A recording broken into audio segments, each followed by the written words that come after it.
Space apartments, if you look at the service apartment sector in Bangladesh, it has been there for quite some time, but nonetheless it never had that bit of an exposure. Why? Because it was pretty much abruptly made, and those were not made for apartments. If you see that there were Korean ladies, they used to rent the whole building, they used to cook Korean food and keep Korean guests. So it was in a very those sort of different. If you look at different cultures and different country people, they used to come into Bangladesh and open up their own way of doing things in terms of hospitality is being concerned. But space apartment is a made for service apartment. It's a proper service apartment. It's built for it. So it has the total infrastructure, the people, the service. It all supports and complements it to become a proper service apartment. And we know what we're doing. We got what it takes to make it a success.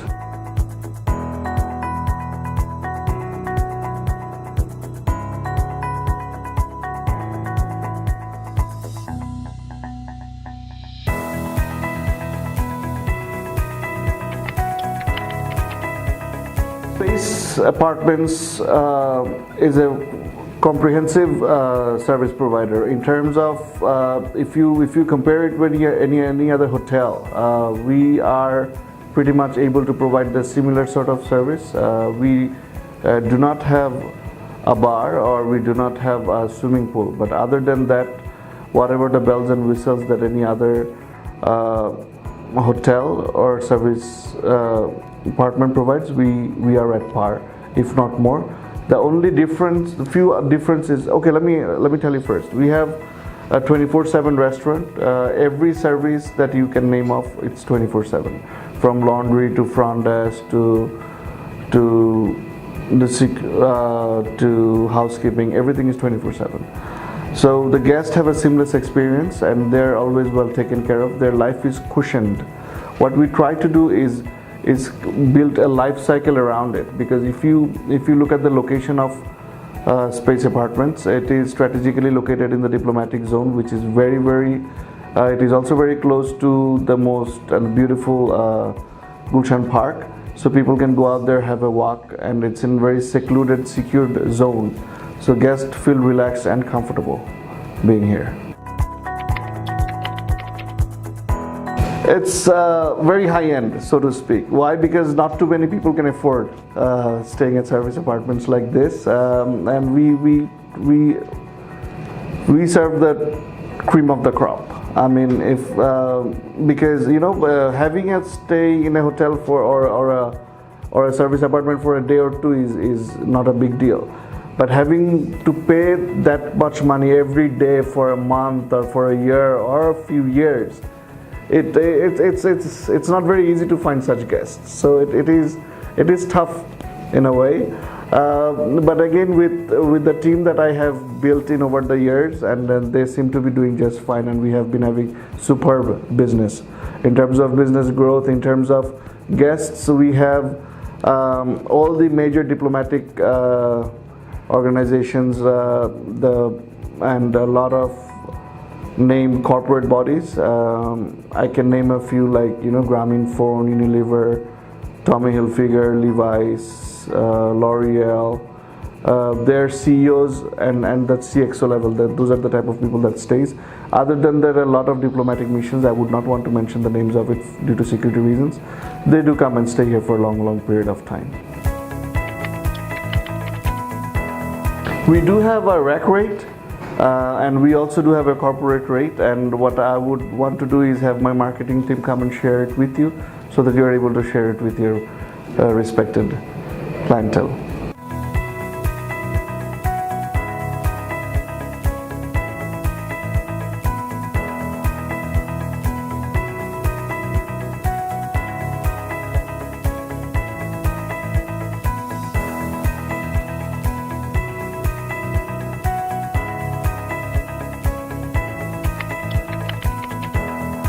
The significant feature is the space is represent space, and we do have, if you compare with any hotel, we do have give a lot of space, 650 square feet the deluxe one, and 700 square feet for the premium one. So and all the rooms have a balcony attached to it. What happens is, if you stay in any other hotel or any other service apartment, you feel claustrophobic. Because in the plane, you are in a confined area. When you are in a hotel, you are pretty much confined. But here it's like your own. The differentiating factor is, when you are here, you feel that you own this place. The owner, the belongingness. That's what brings the customers keep coming back to us. And here, just like any other hotels, we don't count our guest as a number. To us, the guest means as a proper human being with his needs and wants, and their comfort and their traits and his likings and dislikings.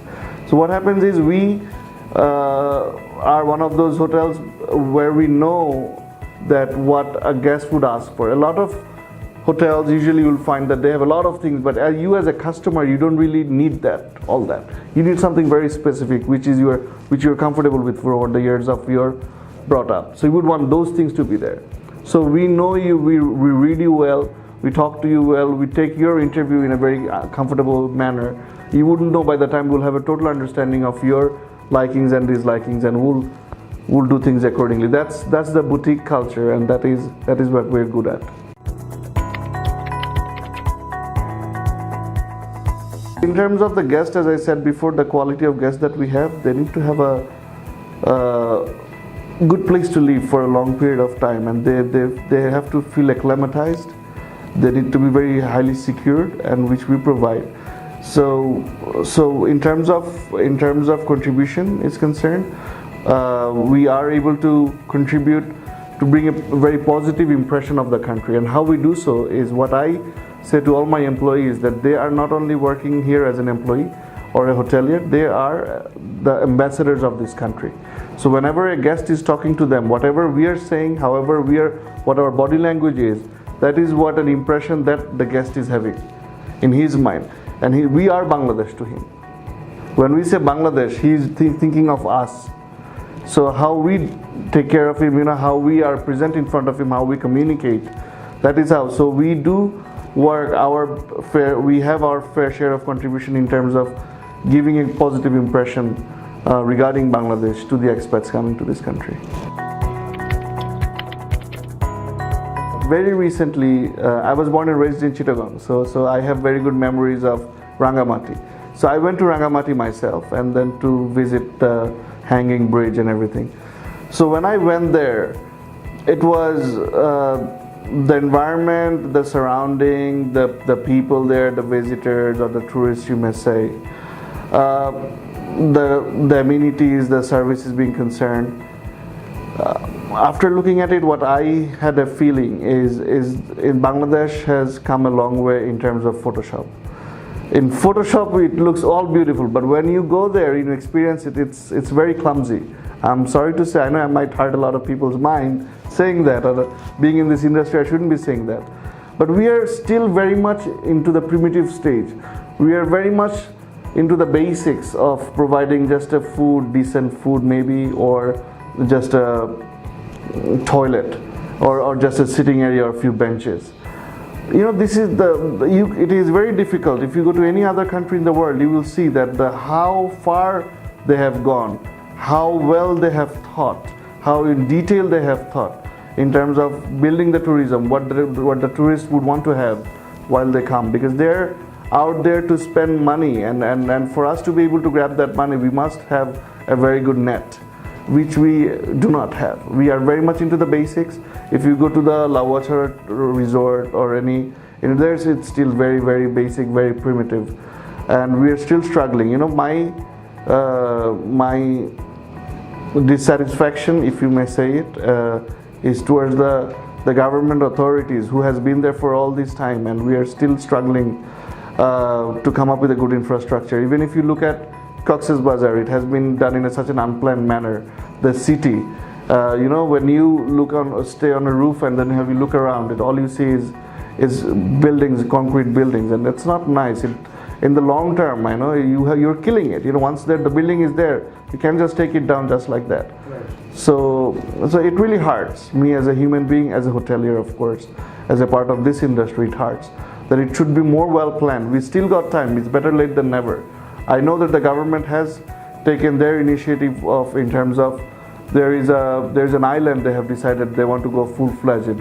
I really hope that they involve the right sort of resources who has a total understanding of what the other part of the world are doing and what we offer there. It should be at par. We don't go back in 80s and still be back to the basics. Honestly speaking, my friend, is in Bangladesh, the people that we work with here, the people who are working in the hospitality industry, they're at home, they're very comfortable. They're just a typical Bangladeshi guy. But once they're in the hotel, they have to act as an international person, as a global person. So the person who's probably wearing in a very Bangladeshi attire at home, he's having to be all suited, booted at the office and perform day in, day out. So I remember there's a picture of Superman holding the planet like that. So every day I have that struggle of being the Superman and being able to hold the planet. All my people, they have to come up and do their best they possibly can to be international level at par. And another thing what I have done is over the course of time I have prepared a good set of people who works with me. So wherever I am going, they are usually with me. So these fantastic people, they are able to contribute. They know their drill very well. Alongside, wherever I go, my way of doing things is to empower people so that they are able to make the decisions. And alongside, my teaching method or my mentoring method is, I don't tell them to do things. I also give them a total understanding of the perspective, why they should do it. What happens if they don't do it? Why they should do it now? Why can't they do it later? So they understand the prioritization, they understand the perspective, they understand the impact of that.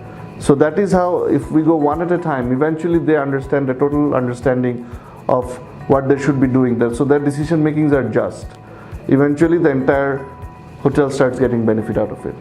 So I sort of, I prepare my baseline first, give the baseline employees to a certain standard. Then I go to the very high level, I get them ready, and then it comes from top down. That is the management approach that I take. It is of course imperative that the resources that we have here are well educated in terms of English, especially. We don't make rockets here, so we don't need people who knows rocket science. And hospitality is no rocket science. It's easy. We are dealing with human people, human beings, and then so the education is important in terms of, first, to be a hotelier, they need to have that manners and etiquettes. They need to know what is right, what is wrong. They need to be able to understand that what to do, what not to do. Here I also teach them what not to do, right? So in education, in terms of education, of course, people should have a total perspective. They should have an understanding. A hotelier should understand from a guest's standpoint that how the guest is feeling. So he has to have an extensive understanding of the international way of doing things, the American way of doing things, the British way of doing things, the Aussie way of doing things, their ways of looking at that same glass of water from different countries' perspective. So once they're able to acquire that, which takes a good amount of time, then they're able to perform well. And alongside, to be able to communicate, the English has to be there, the pronunciation has to be there. Of course, I do teach my set of employees, and I have my tricks and trade secrets in taking them at par. Because what happens is, in Bangladesh, if you see the usual scenario of hotels, it's just the good morning sir, good afternoon sir, thank you sir, come again sir, give me a break. I mean, those days are long gone now. So now they need to be educated, they need to know the American way of saying things. Are you through? Would it be okay to take the plate now? Things like that. So that when the guest is there, they feel at home. They feel that they haven't come to a foreign land and people are, these are all zombies.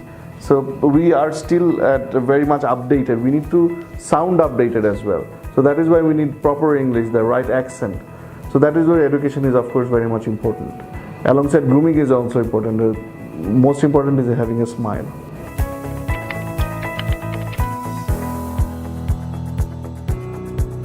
my eyes, Bangladesh hospitality industry is going through a big transition, big transition.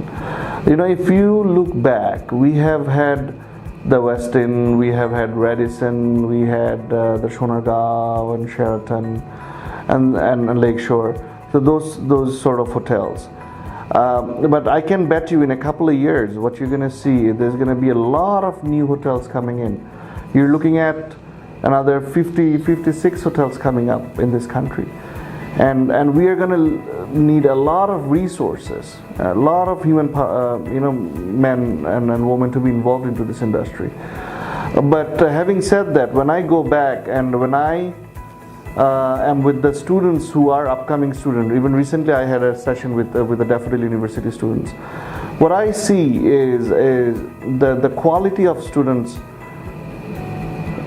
can be improved, and why we have not been having the quality students is because in the media and by the government or the relevant authorities, they could not properly emphasize the importance or the significance of this industry and the potential that the industry has.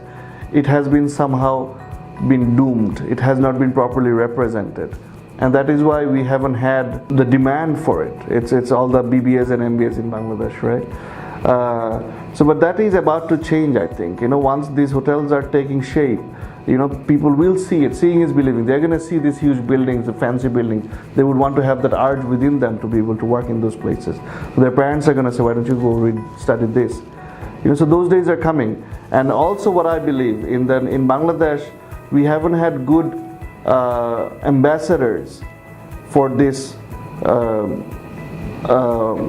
industry, that, you know, somebody to look up to. Okay, if I study this, I can be like him or I can be like her. So we have to have role models set in the industries for the people to follow. So this is where we lack, and this is where your other part of the question comes in, that how come we don't have we have experts to run the show for us? Why cannot we do it ourselves? But I got news for you, my friend. Those days are about to change. I'm bringing up with lot of people, some good resources. They're going to take some businesses, they're going to win some businesses, and they're going to give this country some good hospitality. You know, I have worked in the hospitality, of course, some years. Not a whole lot of years like others, but good some years to be able to understand. But in terms of achievements, you know, when I was working for Lakeshore, I made it the #1 in TripAdvisor, and it has still been #1 out of 85 hotels in this town. In Booking.com, in Agoda.com, and everywhere, you know, it is pretty much the #1. So I made it the #1 because I knew, and when I joined it, it was a totally brand new hotel. So, you know, I learned it the hard way, and I had that opportunity to implement my recipe of success, and which worked just fine for this industry. Where what I have done is I have included a lot of technology into the hospitality, and I made it more updated. And what I identified is, it's not the chairs and tables or the beds that get sold. It is the people. It is the service that gets sold.